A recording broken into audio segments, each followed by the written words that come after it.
Et boum les gars, bienvenue sur un nouvel épisode du Shaker Show, le premier podcast, pas toujours court, mais on l'espère hyper efficace, qui vous parle de l'intégralité de la communauté CrossFit et de l'entraînement fonctionnel en général. Les gars, j'espère que vous allez bien, c'est images et son, ok, pour aujourd'hui. J'ai la chance, une fois de plus, de changer d'acolyte. Moi, c'est Élie Margerin, j'ai la chance de travailler pour CrossFit et pour les box qu'on appelle CrossFit Louvre et pour un truc qui s'appelle OWE et pour un truc qui s'appelle WIS Training. Bref, j'espère que normalement, si tout va bien, d'après mes calculs, j'aurai assez cotisé pour ma retraite dans 6 mois. Voilà, c'est l'objectif, c'est de partir à la retraite à moins de... C'est 44 annuités ou 43, c'est ça. C'est ça. Je commence déjà au stade fœtal. Ellie faisait sa compta. En tout cas, quoi qu'il en soit, pour ce nouvel épisode, j'arrête de raconter des âneries. J'ai la chance d'être accompagné par un pote de longue date et aussi un collègue de travail qui s'appelle Jordan Sariani. Jordan, comment tu vas? Bah ça va très bien, merci pour l'invitation, Elie. Mais écoute, je t'en prie, j'ai décidé de t'inviter dans ta propre box. C'est ça, la maison. Puisque cet épisode, on l'enregistre depuis CrossFit Louvre 2. J'ai eu la chance, moi, de bosser sur un level 2 à CrossFit Cryos. J'en profite pour faire une bise à Nathan qui m'a accueilli dans sa box une fois de plus, ok, ce week-end. C'était archi cool. Je sais que je vais passer pour une pipe en disant ça, mais j'ai repassé une barre à 100 kg au snatch grâce à une pote à moi qui s'appelle Morgane qui m'a coaché. Ça faisait 3 ans que ça m'était pas arrivé, donc papy, il est content. C'est clair. Et peut-être que pour la peine, je vais arrêter de bitcher sur Power Camp pendant 3 jours. Non, je rigole, mais c'est drôle. Et puis j'ai rencontré plein d'entraîneurs très cool. Et notamment, si jamais un jour elle écoute ce podcast, si vous avez la chance d'être à CrossFit La Roche-sur-Yon et de faire soit du CrossFit, soit de l'aquagym, parce qu'apparemment elle doit encore enseigner ça avec une fille qui s'appelle Anaïs. C'était franchement super le boulot qu'elle a fait. Il y avait aussi un garçon qui s'appelait Gurvan qui est au nord de sa propre box. Franchement, il m'a régalé. Et un local. Okay, faites gaffe à CrossFit Louvre 2 parce qu'il y a de la concurrence énervée. Un mec qui s'appelait Max, qui coach à 197 box, une des plus anciennes box de France. C'est ça. Et franchement, il a envoyé la sauce. Tout le monde, c'est grave bien débrouillé, mais vraiment ces trois-là, ils m'ont interpellé et ils m'ont mis au défi. Parce que j'ai coaché une séance du coup dimanche avec eux tous, et j'avais quand même sur la même séance, j'avais un athlète des Games. Ouais, on a personne de Killian Henry. Yeah. J'avais une athlète adaptive avec une fille qui s'appelle Shana, qui est une athlète fauteuil qui fait aussi de la compète. Une athlète master avec une fille qui s'appelle Cathy, qui est au nord d'une box qui s'appelle CrossFit Vichy. C'est un jour où vous pouvez passer. Croyez-moi, celle-là, la haute intensité, elle connaît. Elle envoyait la sauce comme Jaja. Et puis après, j'avais plein d'athlètes de niveaux hyper différents. Donc c'était bien challengeant. Tout le monde a bien envoyé la sauce. Et si jamais il y a des mecs qui font Viking Training, qui écoutent de temps en temps le podcast, et ben il y avait un garçon qui s'appelle Jérémy qui va bientôt réouvrir une box et qui suit cette prog. Et mine de rien, autant tenir un front track avec un tube en PVC, c'est une vraie feignasse. Par contre, je peux vous dire qu'au moment du WOD, c'est un dragon et vraiment il s'est hyper bien débrouillé. Bref, au-delà de vous raconter mon week-end, parce qu'après je vais encore... Intéressant, cela dit. Oui. On s'arrête jusqu'à 22h. Et mais en tout cas, le but de ce podcast, c'est de faire avec toi quelque part un point, pas nécessairement sur la première semaine de l'Open, mais de se rendre compte un petit peu de ce qui se passe dans les box en ce moment au travers de l'Open, de comprendre l'intérêt pour les athlètes et pour les coachs et pour les owners, et de voir comment est-ce que cet intérêt, on peut le retrouver autre part.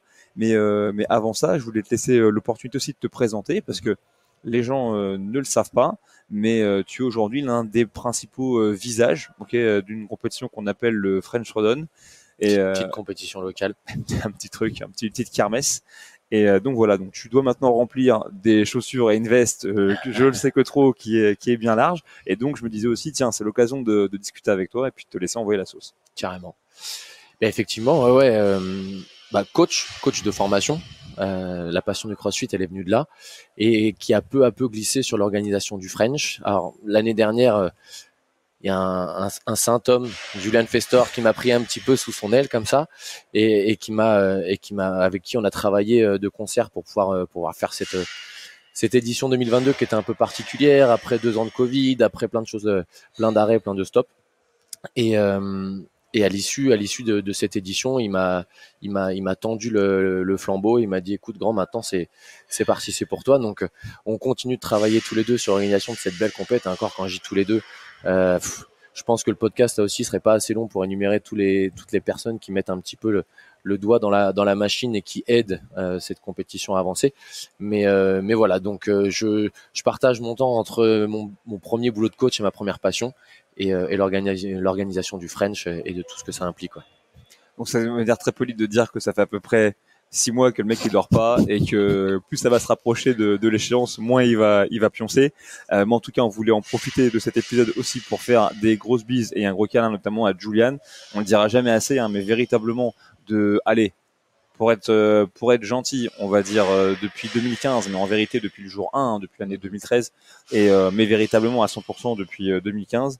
C'est vraiment la tête pensante qui a été derrière pas de nombreuses choses qui ont fait le succès du French, et il a mis en place pas mal de process. Et c'est cet homme-là que vous avez la chance d'avoir aujourd'hui en tant que country manager pour CrossFit France. Et j'espère vraiment que tous les gens qui ont des interactions avec Julian à un niveau ou à un autre, si vous êtes coach ou owner, vous vous rendez compte de la chance qu'on a d'avoir ce mec-là pour aider entre guillemets au développement de la communauté CrossFit en France, même si en vérité les premiers acteurs c'est les pratiquants qui vont dans les box, c'est les mecs qui coachent, c'est l'honneur de salle, mais vraiment c'est un gars qui a toujours travaillé avec beaucoup de désintéressement et continue à le faire ici pour le French.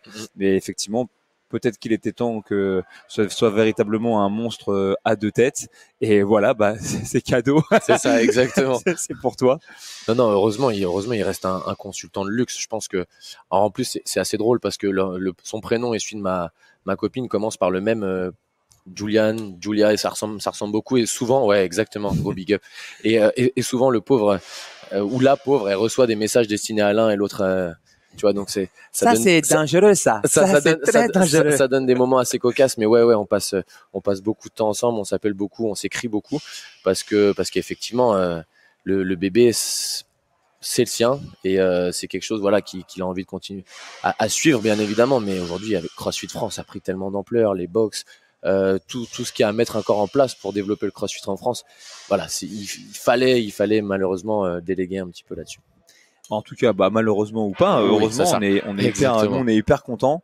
On est hyper content du chemin, en tout cas, prend cette année. On aura l'occasion de revenir dessus, mais je veux dire, dans tous les domaines, hein, on a besoin à un moment donné d'un œil qui vient de l'extérieur pour amener du frais, pour amener une autre manière de voir les choses, pour amener des nouvelles idées.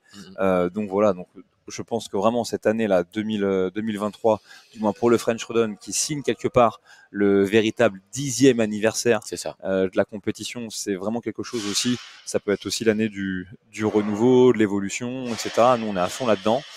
Déjà sur 2019 et 2022, il y a plein de choses qui avaient changé en termes d'événements et d'expérience, parce que c'est là qu'on a commencé à avoir du branding. C'est là que les athlètes, ces petits saligots, le dimanche soir avec un cutter, ils étaient très heureux de pouvoir découper leurs photos en 4x3 pour ramener à la maison. C'était énorme, ça. On voyait les mecs repartir avec des bouts. Je peux prendre ça. Ouais, allez-y, les gars.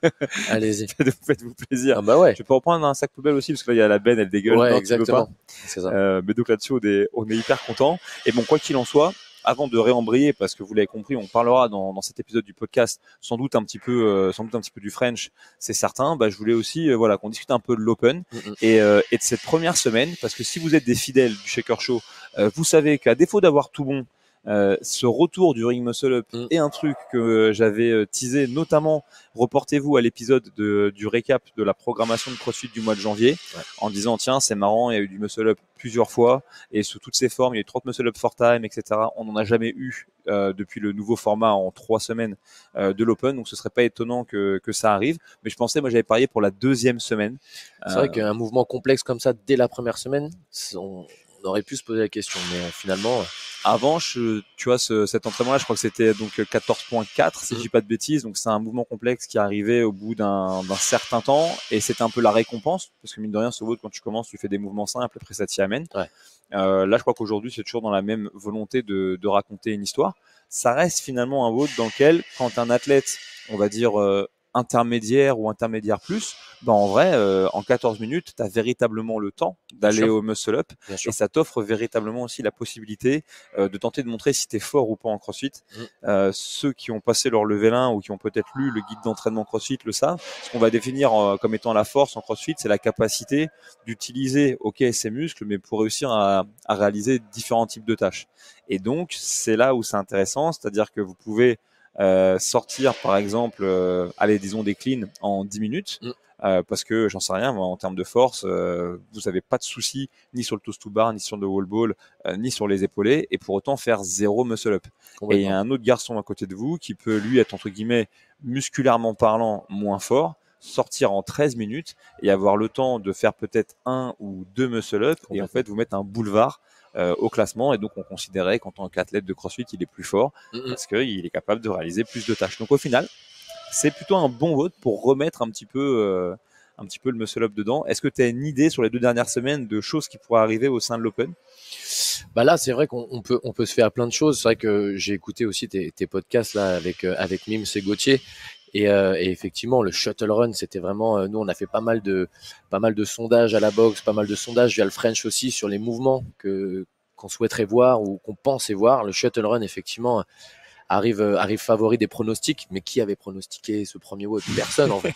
Donc les pronostics ils sont bien beaux, mais effectivement shuttle run ça serait pas mal. Et puis après t'essayes de prendre tout le matériel qui est pas encore tombé, qui a été dévoilé mais qui est pas encore tombé. Il reste, moi ma grande interrogation ça reste quand même sur les kettlebells. Quart de finale. Ouais, tu penses? Ouais, je pense honnêtement shuttle sprint, je pense quart de finale, pas pour 2 raisons. Première raison, faire un cours hypothétiquement à 10 ou à 15 personnes avec du shuttle sprint, c'est peut-être parfois un peu dur à mettre en place dans les box, même si par le passé, les sections de 7,50 m pour faire de la marche sur les mains, c'est pas forcément plus facile. Mais surtout l'année dernière, je crois que j'ai déjà vaguement dit ça dans un des épisodes, mais au moment de l'épreuve des quarts de finale où il y avait du shuttle sprint, ça a été tout et n'importe quoi en termes de score parce que les mecs comptaient un aller, une rep, au lieu de compter un aller-retour, une rep.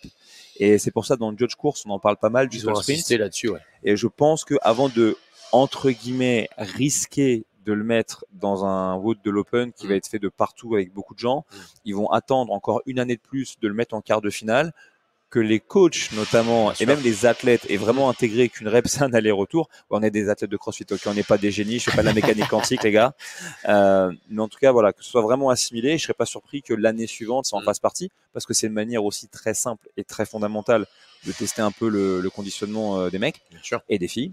Non, moi ce que je vois manipulation de charge intermédiaire ou intermédiaire lourde malgré tout dès le moment de l'Open et paradoxalement sur un composé du snatch parce qu'on a fait du thruster sur une certaine année, on avait et on avait fait un travail aussi, je crois que c'est la première année, on avait fait un complexe avec du hang clean, du front squat et du jerk, sauf erreur de ma part. Donc du coup, c'est que des mouvements qui sont autour, tu vois, de l'épaulé jeté. Donc ça serait assez logique si jamais on veut travailler quelque chose dans lequel il y a un peu de question de force, de mettre un mouvement plutôt en lien avec l'arraché, un moment ou un autre. Alors, tu vois pas un mouvement de poussée un peu? On a beaucoup tiré sur ce premier WOD. Certains diraient que dans le snatch, tu as un peu une notion de poussée. Ça pourrait être par exemple, pourquoi pas aller, risquons-nous à des pronostics, pourquoi pas un WOD avec du snatch, avec une charge légère à intermédiaire, mélangée avec un autre travail, disons tiens, pourquoi pas des double under pour avoir un truc un peu de conditioning, une petite pause et un travail, pourquoi pas au jeté départ des blocs, tu vois, pour avoir un mouvement de poussée. Ça c'est un truc auquel je crois assez pour ce WOD de l'Open. Et voilà, et je ne crois pas, je le dis et je le répète, je ne crois pas au retour du wall walk, pour l'Open, dans le sens ça ferait une sacrée redondance, hein. C'est-à-dire que si on l'a déjà fait 2 années de suite, donc je pense pas que ce soit un truc qui revienne. Je pense que c'est quelque chose, c'est un signal qui dit voilà les gars, vous devez être capable de faire ce mouvement-là. Je crois beaucoup au retour du facing handstand push-up au CrossFit Games et forcément un travail de marche sur les mains lors des quarts de finale. Et pour l'an prochain, je serais pas surpris que la marche sur les mains fasse à nouveau son retour dans les 3 semaines de l'Open.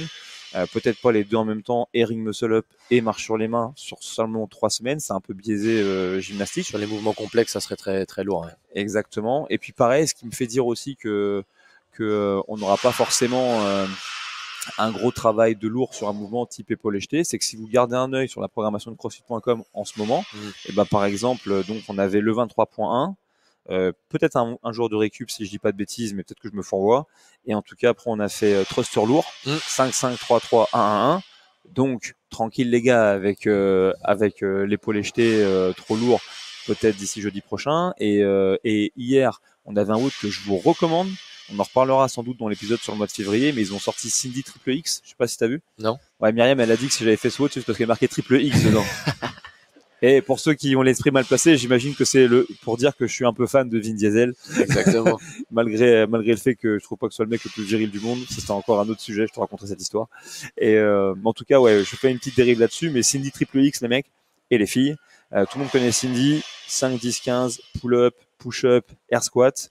L'idée de Cindy Triple X, c'est on démarre par un tour de 10, 20 et 30, ok, les mêmes mouvements, et ensuite on rajoute 5, 10 et 15 à chaque répétition. Et donc en 20 minutes, si tu es vraiment chaud, tu termines sur le tour où tu fais 30 pull-up, 70 push-up et 90 air squat. Et si tu arrives à faire tout ce volume-là, qui va crescendo et qui termine avec ce palier à 90 en moins de 20 minutes, et ben c'est comme si tu avais fait 20 tours de la version de Cindy traditionnelle. Donc là, c'est davantage un travail de résistance, etc., parce que tu exploses plus vite. Bien sûr. Mais je dis ça si vous êtes coach. Demain, vous mettez Cindy à la boxe. Tous vos mecs un petit peu avancés, un petit peu alpha, là, franchement, plutôt que de leur faire un Cindy où ils vont faire 23, 24 tours, essayez un peu de changer l'état d'esprit et faites-leur faire ce Cindy Triple X. Ils vont ramasser, ça va être énervé. Sur la gestion de ton WOD, c'est complètement différent. Et hop. Bon, et revenons du coup à ce qu'on a vu pendant l'Open, parce que là j'entends les barres qui tombent, ça fait clang bang bang à Louvre 2, c'est des barres de moins 40 kilos, ok, non mais c'est des Bordelais, ils sont pas tous. C'est les petits poids de 2,5 que t'entends en fait. Clang, clang, clang. Bon, je passe à la cantine les mecs, mais quoi qu'il en soit, comment tu les as vécus toi ces Open là pour l'instant? Bah très bien, très bien. Moi j'aime véritablement ce moment dans l'année parce que t'as déjà une émulation qui commence à monter 2-3 semaines avant avec tous ces déjà avec ton podcast, voir quel mouvement va tomber, ok, crossfit.com ça programme quoi, et puis forcément t'as un regard sur ce que toi tu dois programmer au sein de ta box pour essayer de préparer tes athlètes au mieux. Tous ces nouveaux athlètes que tu as chez toi, qui connaissent pas forcément l'open, là aussi tu commences à en parler, tu commences à faire monter la sauce parce que c'est un moment important, on en reparlera certainement, mais pour marquer un checkpoint dans l'année d'un point de vue du développement des athlètes et autres. Donc ça commence à monter. Généralement c'est crescendo jusqu'au poste de Monsieur Castro, où là on comprend plus rien. Et derrière, ça donne chez nous un moment un peu particulier. Nous, on organise une grande soirée le vendredi soir qui commence à 20h. On claque un peu des genoux quand on voit le time cap du WOD, là, de l'AMRAP. On voit 14 minutes. Waouh, on a 10 lignes à faire passer. Donc c'était quasiment, c'était plus de 80 athlètes là chez nous. Et en fait, il y avait autant d'athlètes que de gens qui sont des petits curieux. Qui se sont dit cette année c'est pas spécialement pour moi et tout, mais je vais quand même venir voir et puis boire des bières pendant que les autres ils transpirent, c'est plutôt cool, et ça crée une ambiance de dingue. Donc tu te retrouves à encourager des mecs que tu connais ni Neve ni d'Adam, à lui hurler dessus pour qu'il passe son premier muscle up. Et moi j'ai trouvé ça cool justement ce premier WOD, parce que c'est vraiment les instants magiques du CrossFit sur des mouvements très complexes comme ça où ça se trouve le mec il passe son premier muscle up et en fait le mec il en passe un, il est hyper dégoûté, mais tous les autres qui sont à côté, ils ont l'impression qu'il a gagné et que donc non ça donne vraiment voilà une montée crescendo jusqu'au point culminant là sur cette journée du vendredi en tout cas à la boxe. Et puis derrière on fait repasser les athlètes qui ont envie de mieux performer. Donc jusqu'à ce matin là à la boxe, on voyait des mecs passer et gagner des petites reps en plus. Les ridoux. On en parle. Non, mais ça casse les couilles. Ok, si vous faites partie de cette tribu, ok, lorsque vous êtes entraîneur, on vous aime, hein, mais franchement, vous cassez les couilles. Surtout si c'est pour passer 2 muscle up de plus, attendez dans 1 an, attendez dans 6 mois, on va le remettre dans la prog. Ça vraiment, vous en rendez pas compte, parce qu'il faut gérer les drop-in. Il faut gérer les mecs qui veulent refaire. Dans les rideaux, les gars, il me faut un juge. Exactement. C'est que si vous êtes charrette, ok, pour aller, disons, déjà dans un premier temps en quart de finale, donc faire partie des 10% les plus fit, ou si vraiment, non, parce que même si vous visez les semis, vous n'aurez pas besoin de faire de rideaux parce que vous aurez fait ce qu'il faut. Mais sinon, moi, j'ai pensé à ça ce matin, j'ai discuté avec un des membres de Louvre 2. Je vais vous donner, les gars, une vraie recette, encore plus intelligente que de faire des rideaux pour être dans le 10% les plus fit. C'est commencez à convaincre autour de vous tous les mecs moins fit que vous de la boxe de s'inscrire. Bien sûr que oui. C'est le top 10%, c'est pas le top 10 000, c'est le top 10%. Donc plus j'arrive à convaincre des mecs pas fit de s'inscrire à l'Open pour découvrir cette expérience de malade et du coup devenir fit dans le futur, plus statistiquement parlant, je vais faire augmenter mon classement et le plus beau sans avoir transpiré une seule goutte de sueur supplémentaire. Exactement. Donc c'est ce que je veux dire. Et c'est quand même aussi quelque part, le truc, c'est que l'Open, c'est vraiment une fête collective. T'as eu un mec là qui a eu une épiphanie là, qui a fait son premier muscle up pendant le temps de la soirée? Alors même pas premier muscle up, c'est même, enfin comment dire, en termes de CrossFit, c'est même plus simple que ça. On a une adhérente là qui s'est inscrite il y a 1 semaine. Et elle a vu ce truc-là, elle a dit ah bah ouais génial, moi je veux m'inscrire. Et elle s'est inscrite et en fait dans la zone d'échauffement, à un moment, elle vient me voir et elle me dit hey, c'est quoi le clean? Ah ouais. Et là, tu te dis, ok, très bien. Et ben écoute, chope un PVC. On lui a fait une progression en 5 minutes et sur l'échauffement et autres. Et elle a passé ses mêmes premiers clean sur ce jour-là. Elle était en fondation et voilà, ça faisait une semaine. Elle découvrait le CrossFit. Et à la fin, ce qui était top, c'est qu'elle est sortie. Elle est sortie. Voilà, déchirée de son WOD comme n'importe quelle personne qui sortirait d'un WOD. Et elle a trouvé ça trop bien parce que pour sa 5e séance dans sa vie, elle avait 200 personnes pour l'applaudir. Franchement, en termes de ratio, c'est comment arriver à une grande compétition et face à un public. Non, franchement, voilà, c'est premier muscle up. Non, tu vois, on en a pas eu. Mais première pull-up, on en a eu un. On en a eu un sur les scales, ouais. Et donc, tu vois, c'est un peu la beauté du truc et en gros l'émulation qu'on peut créer. Moi, franchement, si j'avais m'entraîné que comme j'ai envie de m'entraîner, je peux te dire un truc, c'est que tu me fais faire un WOD comme ça, je t'aurais été te voir, j'aurais dit, c'est quoi un rameur?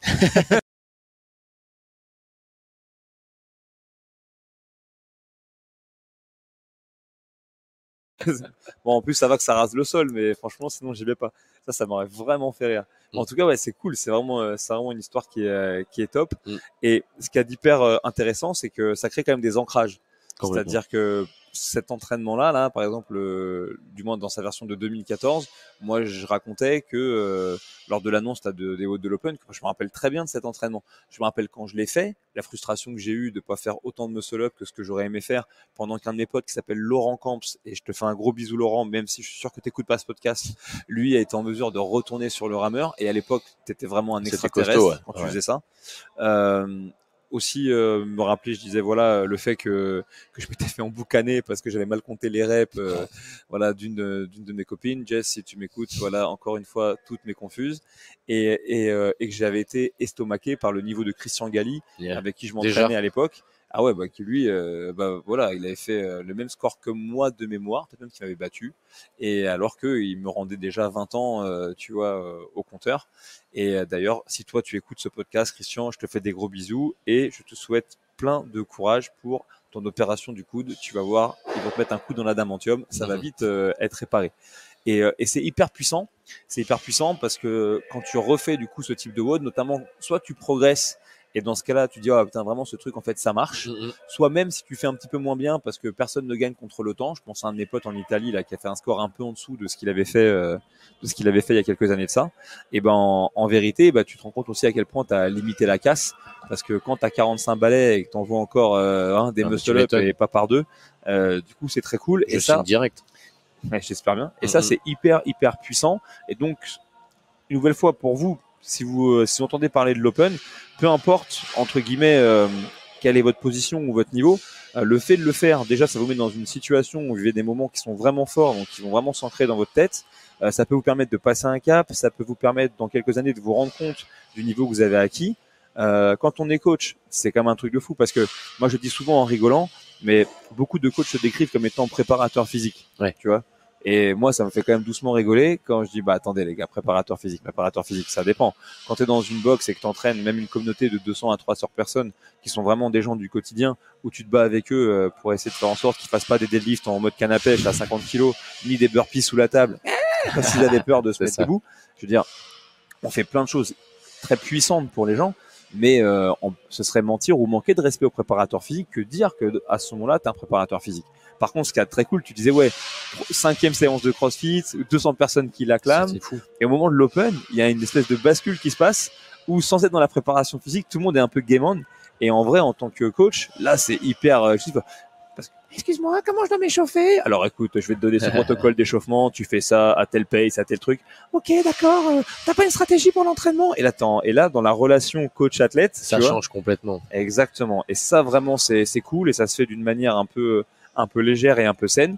Et puis le dernier point, c'est un truc qui est important, c'est quand tu es honneur d'une salle et que ça devient un rendez-vous pendant 3 semaines où les gens entre eux ils vivent des trucs, ils se rendent compte de leur progrès, ils se rendent compte qu'ils avancent.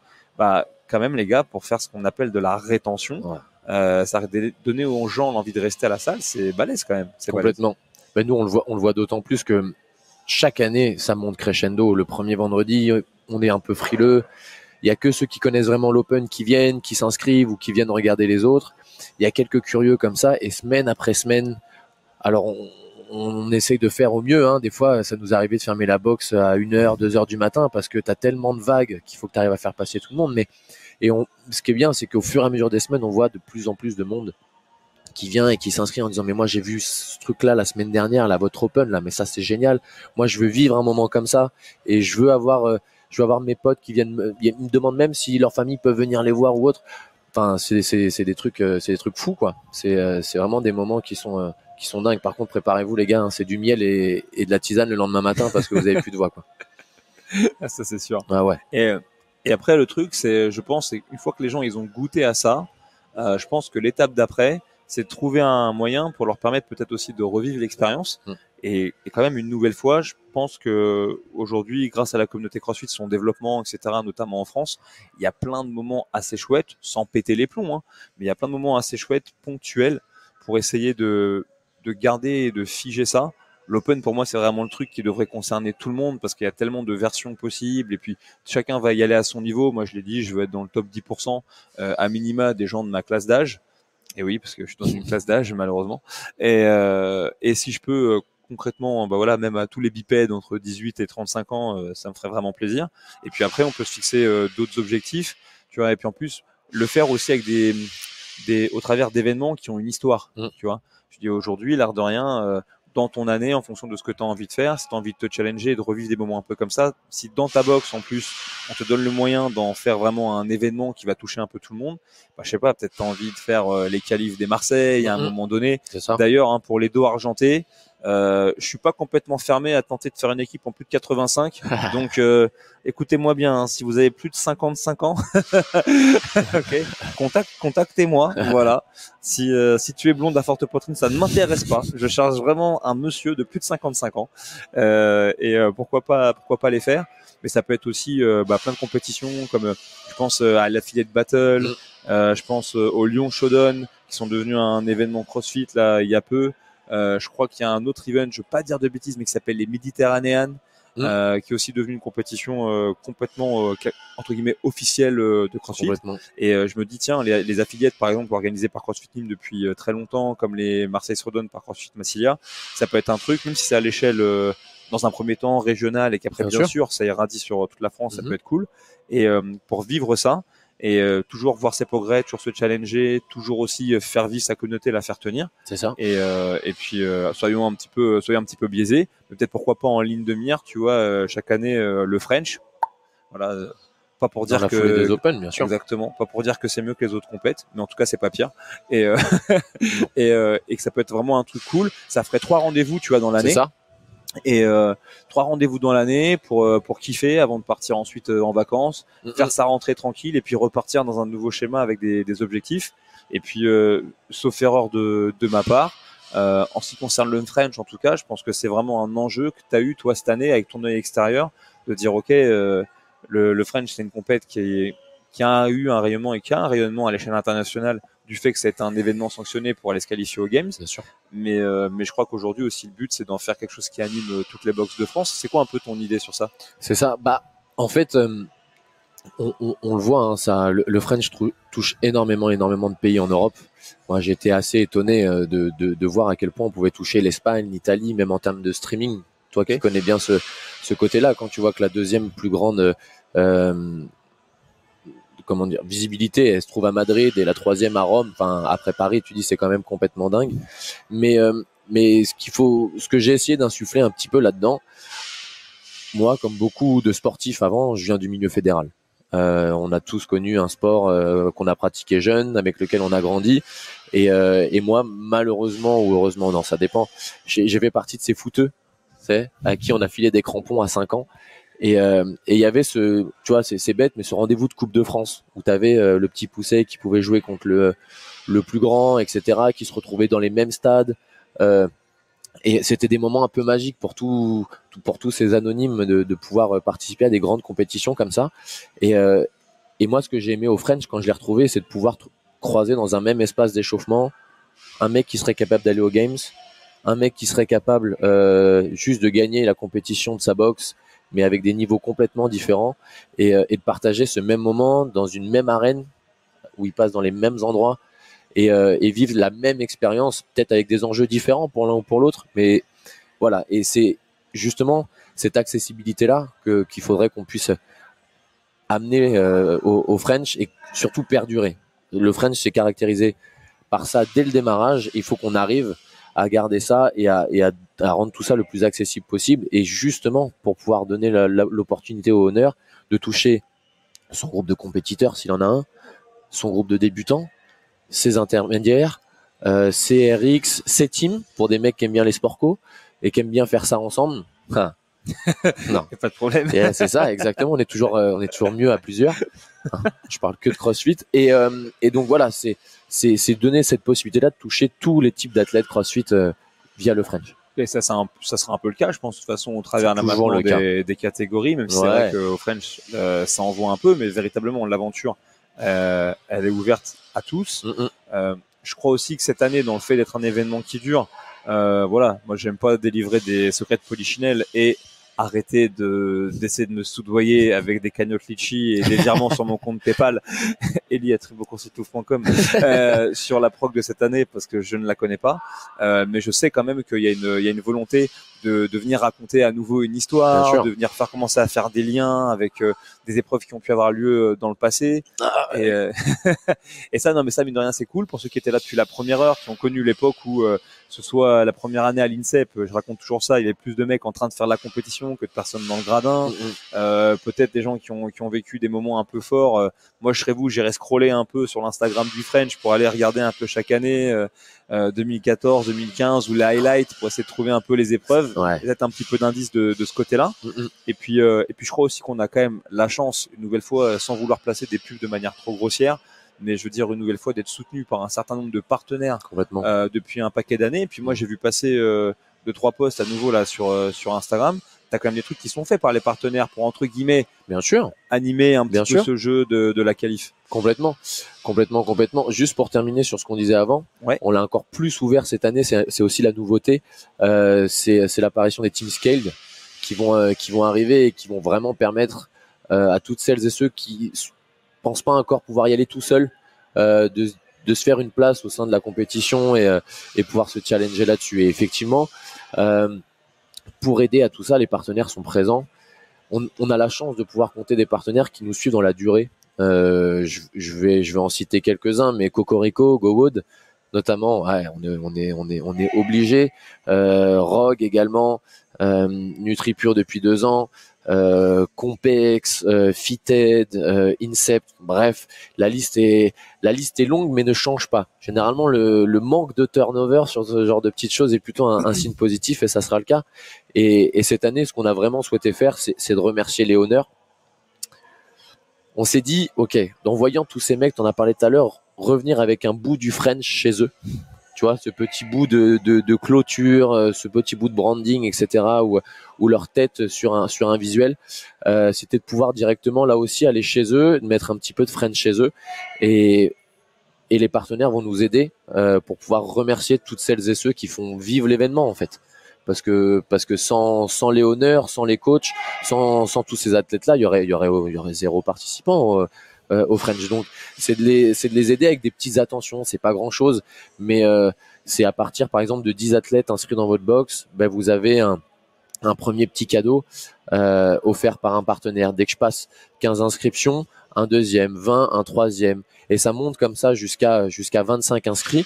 Aujourd'hui, il y a quelques box qui ont réussi à dépasser ce palier, mais que vous soyez la petite box où vous avez quelques athlètes inscrits, voilà, même ça, je peux recevoir un petit gage, une petite reconnaissance de la part des acteurs du CrossFit français, européen, et me dire ok, je fais pas ça pour rien, et merci de juste cette petite attention, ça fait toujours plaisir. Ouais, c'est cool. Et puis en plus, on le dit, on le répète, parce que c'est un message qui, tu me l'as dit toi-même après l'arrêt de nos affiliés, passe pas aussi facilement qu'on pensait, mais aussi de rappeler que pour remercier aussi les honneurs, de fédérer les gens au sein de leur box, pour venir les animer autour du French, pour eux, pour leurs athlètes, pour leur communauté, mais aussi peut-être potentiellement pour participer ou aller voir le spectacle. Bien sûr. Parce que je suis honneur d'une salle de CrossFit, c'est-à-dire que j'ai l'affiliation à mon nom, et d'office, la place pour rentrer au French avec le pass 3 jours full access, il est complètement gratuit. Ouais, ça marche pas pour les athlètes par contre, hein. Les gars, soyez prévenus. Si vous vous inscrivez en RX, va quand même falloir passer les qualifs. Mais effectivement, tous les, alors c'est les honneurs français, c'est tous les honneurs européens, mondiaux. Enfin, si vous avez une affiliation CrossFit, vous êtes évidemment les invités du French, que ce soit pour le pass 3 jours, que ce soit pour pouvoir rencontrer des partenaires, si vous avez envie de savoir comment on entretient son rameur parce que vous en avez marre d'en acheter, si vous avez envie d'acheter du matériel, si vous avez envie, enfin il y a toujours plein de choses qui sont organisées pour vous. Tu sais comment tu fais pour entretenir un assaut bike et être sûr qu'il pète pas? Tu sais ou pas? T'es un stagiaire? Non, t'achètes un éco-bike. Ça va t'emmerder. C'est vrai, la courroie, ça règle tout. Et du coup, pareil pour clôturer là-dessus, parce que on sait qu'on va arriver là bientôt à passer la deuxième semaine de l'Open, mais du coup, admettons que moi j'ai fait l'Open, ouais. je suis en train de m'éclater, je sais qu'il me reste encore 2 semaines, peut-être potentiellement que je ferai l'écart, peut-être pas, c'est pas très grave, c'est secondaire. C'est quoi si j'ai envie de me lancer dans l'aventure du French, c'est quoi le prochain rendez-vous? Quand est-ce que je pourrais connaître les votes de qualif? Quand est-ce que je pourrais tenter de les faire? C'est quoi un petit peu l'histoire? Alors les qualifications individuelles, elles vont commencer à partir du 14 avril. Vendredi 14 avril, on dévoilera les 2 premiers WOD de qualification. Vous aurez une semaine pour pouvoir les réaliser. Deuxième semaine, 2 nouveaux WOD de qualification, donc à partir du 20. Et donc ça fait 4 WOD en individuel. Et on va pouvoir, pour celles et ceux qui le souhaitent, s'inscrire jusqu'au dernier jour des scores. C'est-à-dire que si je dis pas de bêtises, le premier jour et le 14, c'est un vendredi. Vous auriez jusqu'au mercredi pour pouvoir rentrer vos scores. Et jusqu'à ce jour-là, vous avez la possibilité de vous inscrire, un peu comme l'Open finalement. Donc ça se trouve, vous le ferez par hasard parce que votre box aura la bonne idée de programmer le premier WOD de qualif des French dans votre box. Vous vous rendez compte que vous avez bien kiffé le WOD, que peut-être que ça vaut le coup de rentrer votre score, mais vous pourrez le faire jusqu'au dernier jour pour pouvoir le faire.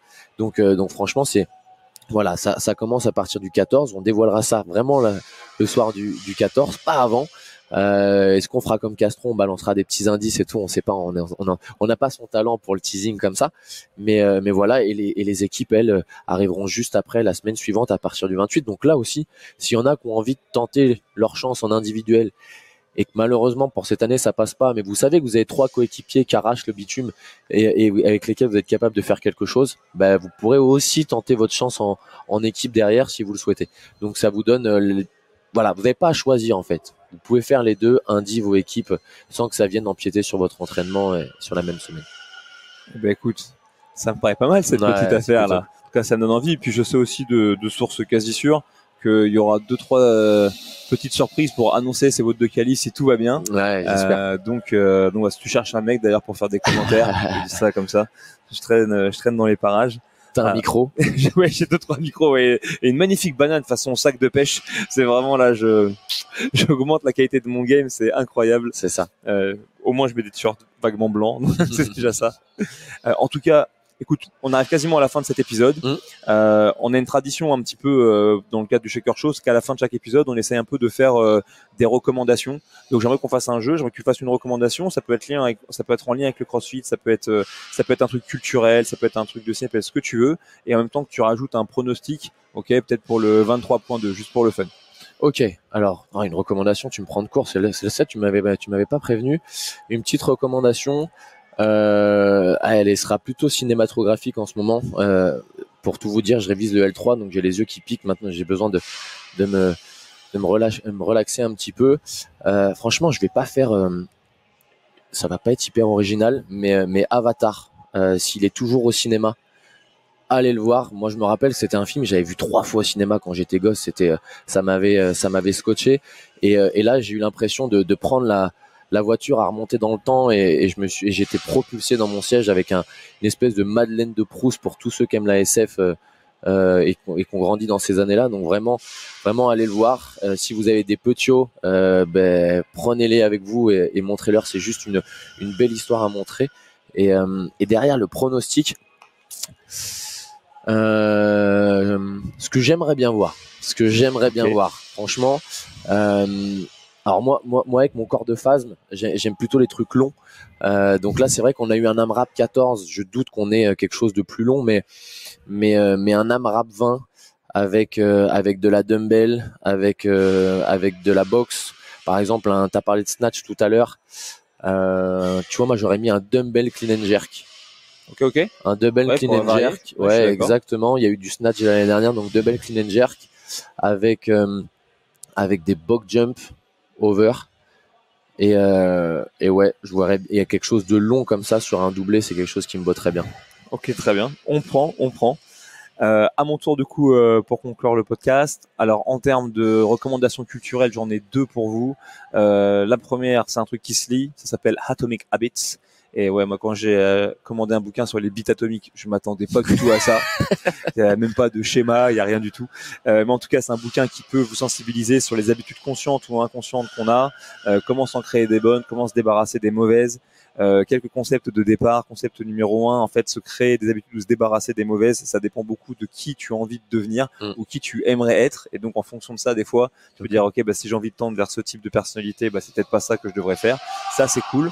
Et pour tous ceux aussi qui cherchent l'excellence dans un domaine, ça explique aussi que parfois, lorsqu'on est en train d'acquérir de bonnes habitudes, alors qu'on croit que lorsqu'on va dans la bonne direction, on devrait avoir des progrès très linéaires, en fait, ça marche pas comme ça, c'est plutôt exponentiel. Et que donc, au début, quand on essaye de changer des choses, je pense à tous ceux parmi vous qui peut-être commencent tout juste à s'entraîner en suivant cette méthodologie de ouf qu'est le CrossFit, ou ceux qui peut-être justement font leur premier open ou sont en train d'ajuster leur nutrition, vous pouvez être très souvent dans la vallée du doute. Je pense notamment à une nouvelle fois une de mes athlètes, plus une copine qu'une athlète, ça fait longtemps que je la coach plus, mais qui s'appelle Lorraine et qui a fait le 23.1 et qui m'a dit ouais, je suis dégoûté, la plupart des gens qui font du CrossFit depuis aussi longtemps que moi, ils ont été bien plus loin dans ce test de fitness. Et je dis ouais, mais la question c'est pas où tu es, ok, c'est plutôt en l'occurrence pour toi d'où est-ce que tu viens. Bien sûr. Ok, et donc de comprendre que le chemin il est ouf et qu'il va encore exploser. Donc vraiment Atomic Habits, ça se trouve en Audible, ça se trouve sur Amazon. Deuxième recommandation culturelle, les gars, vous devez prendre un mois d'essai gratuit à Paramount Plus pour regarder une série qui s'appelle Le Roi de Tulsa avec Sylvester Stallone. Elle est incroyable cette série. Il joue un mafieux qui sort tout juste de prison et qu'on envoie dans un bled, ok, pour monter un petit peu un réseau là-bas parce qu'il n'y a pas de mafia et qu'il y a en même temps plus de place pour lui à New York. Franchement, l'intégralité du show, même si le casting est cool, est portée, ok, par les épaules de Stallone, qui est juste incroyable. Il a 75 balais, le mec. Il est fantastique. Ouais, il y a un peu de grosses hormones et deux, trois conneries à l'intérieur. On lui excuse. Mais franchement, allez regarder. Il joue vraiment bien. C'est vraiment fun. C'est un petit côté entre Soprano et Breaking Bad. C'est un peu, c'est un peu chelou, mais c'est vraiment, vraiment cool. Et ma dernière recommandation, pas ma dernière recommandation, mais en tout cas ma projection pour le 23.2, et bah écoute, moi je verrais bien cette fois-ci, pourquoi pas un travail pour réaliser avec un cap time assez resserré, disons 10 tours d'une combinaison d'overhead squat à charge intermédiaire, disons 60 kilos pour les hommes. Ah, peut-être pas 60 kilos, on a déjà joué avec ça. Donc disons peut-être au contraire une charge plus légère, disons peut-être 40 kilos pour les hommes et encore plus léger pour les femmes, mélangé avec des double under. Ah yes, les épaules dures. Exactement, et enchaîner du coup après un petit temps de pause sur un travail, peut-être un 1RM ou un 3RM, non plus peut-être pas en snatch finalement, mais en jerk, tu as peut-être raison, un travail de pousser un mouvement qu'on n'a pas vu depuis longtemps, et comme ça qui viendrait récompenser non seulement la force mais aussi la technique des athlètes. Donc ouais, un truc dans un truc dans effectivement, je partirais plus sur le jerk que le snatch finalement, même sur l'échauffement des athlètes et autres. Ah ouais, ça va être costaud, Donc, celui-là il me plaît bien aussi. J'y avais pas pensé. Ah ouais. Moi, ça va pas me plaire du tout parce que overhead squat, je déteste. Que la double under, j'aime bien. Et jeter, franchement, moi, à part le jeter horizontal et quand t'es allongé sur le dos, sinon je maîtrise rien. C'est ce qu'on appelle un développé couché, les gars. Mais en tout cas, voilà un peu mon pronostic. Voilà une nouvelle fois. J'espère que vous êtes bien amusés en écoutant cet épisode. Encore navré pour le bruit de fond, mais c'est parce que vous le savez, ici, on fait pas semblant. On vit la méthodologie CrossFit. On se promène, donc on est toujours dans les box. Ça sent toujours un peu la rouille, la magnésie et les pieds. Voilà. En tout cas, on se donne rendez-vous bientôt sur un nouvel épisode, bien sûr sur le leaderboard pour l'Open. Et tu peux me rappeler les dates de la finale du French pour ceux qui ont besoin de poser leur congé dès maintenant. 23, 24 et 25 juin 2023, toujours au Vélodrome National de Saint-Quentin en Yvelines, ça sera la 10e. Là aussi, comme disait Eli, on peut rien vous promettre, mais juste qu'on fera notre meilleur pour vous passer le plus grand moment de CrossFit en France de l'année, c'est sûr. Et bah sur ce, merci Eli. Bah, à tout bientôt les gars.